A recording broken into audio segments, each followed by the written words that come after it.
So we are going to set up a grid, and it's a six-fold grid over which you can draw any number of six-fold designs. And the reason we set up a grid is so that we can tessellate more easily. So we're going to start with whatever size paper you have is fine, and I'm going to actually have my paper in vertical or portrait, and I'm going to, instead of drawing my line across, I'm going to draw it vertically up and down. So that's how I'm going to start. It doesn't really matter how you start, but it makes a small difference just to the orientation. So I'm just going to start this way for now, and hopefully that looks straight on the camera. Okay, so just going to start with a line, and it doesn't matter what size paper you have. You'll make your circle proportionate to your paper size and to how much space you have to tessellate.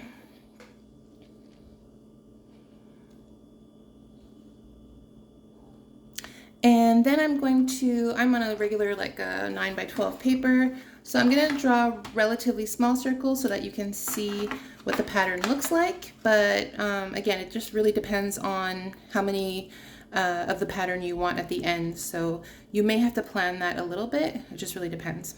And so I'm going to draw my first circle, and I'm going to draw the sacred flower, which is a circle surrounded by 6 circles. So I draw one in the center.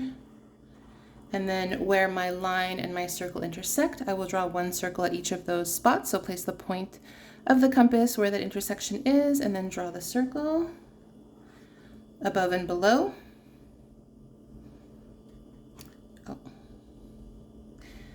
And then where my circles intersect each other, 1, 2, 3, and 4, I'm going to draw my last 4 circles. So I place the point of the compass at that intersection, and I'm going to draw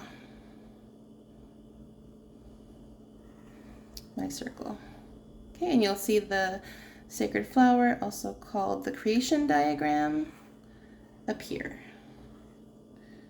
Okay, just like that. So now we have one full unit.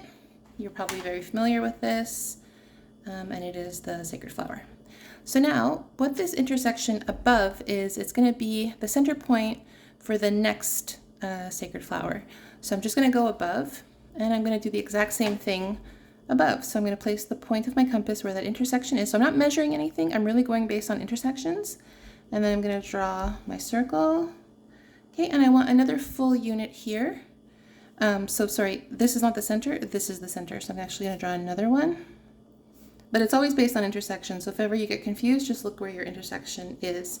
And then wherever I see an intersection, I am going to draw another circle.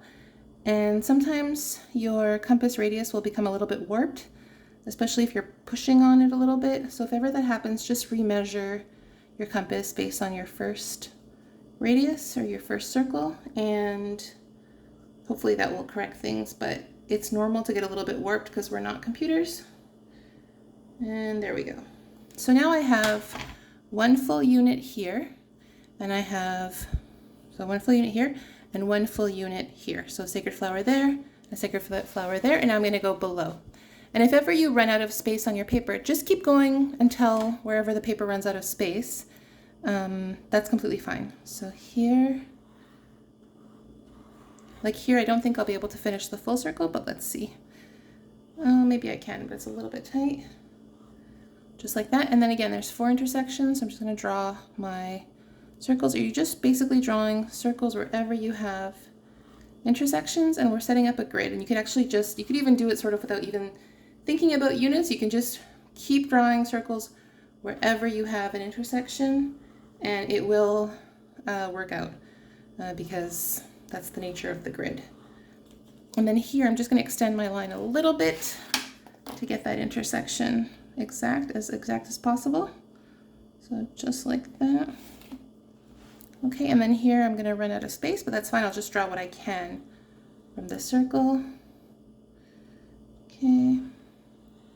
So I'll just stop. Like, I can't draw the full circle, but I can draw what I can.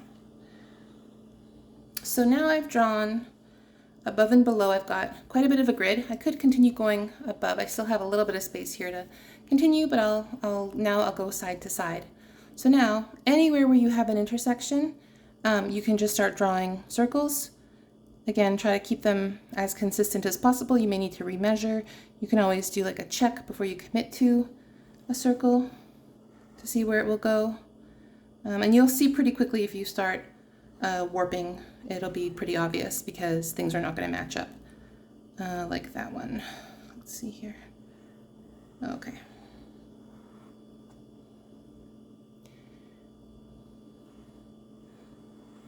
Okay, normally you would work in pencil. I'm working in marker to make it more visible on camera, but I would of course work lightly in pencil because it is the grid, so it's actually not part of the full, the final design necessarily.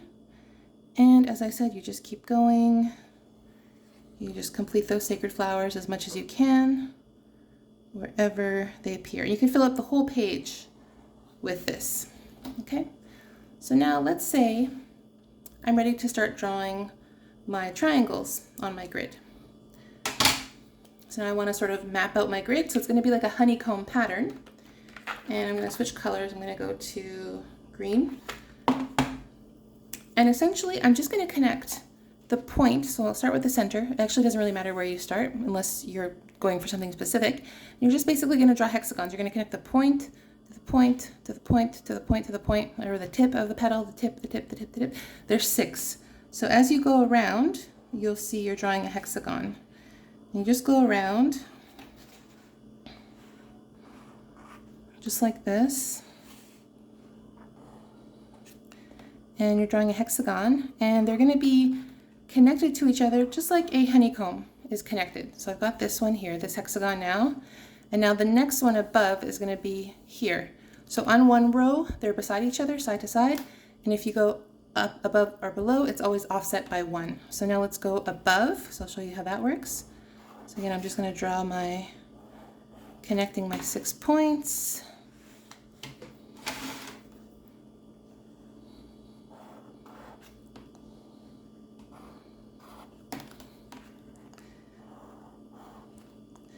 Okay, so now we have these 2 like honeycomb touching each other, and I can actually go beside it. And even if I don't have all of the petals completely closed off, you'll see that I'm still able to draw it because it's really the intersection that counts. So here we are, just like this. Because I have the intersection, I can draw the hexagon, just like that. And you will see as well, you can start to take a shortcut when you get more comfortable, but at some point you really could just go across the whole page, especially if your flowers were quite consistent. Mathematically, you could draw diagonals across the whole page. But basically you would go around and you would just continue adding to your grid. And I realize this green is not super visible, so I'm actually going to pause. I'm going to go with a darker color, and I'm going to draw the full grid of what I have, and then I'll come back. So now I've drawn over all of my sacred flowers with a darker color, showing you the honeycomb pattern. And I just started with my first one, and then, as I said, on one row, they're all adjacent beside each other, but then if you go up a level or below a level, then they're going to be offset, so they're going to fit exactly perfectly, just like a honeycomb that bees will make in nature. And of course I could have completed, I could have started smaller and had more, but this is really the way that you tessellate when you are drawing a pattern. So generally speaking, it is really good practice to know how to do this and to understand how it works. But if I was really tessellating, like let's say on a final design or a final painting, and I wanted to tessellate, I would probably use tracing paper, draw it once, and then have it, on my final paper without all of the lines and all the circles, so that it would be neater. But essentially, this is how we set up a 6-fold grid.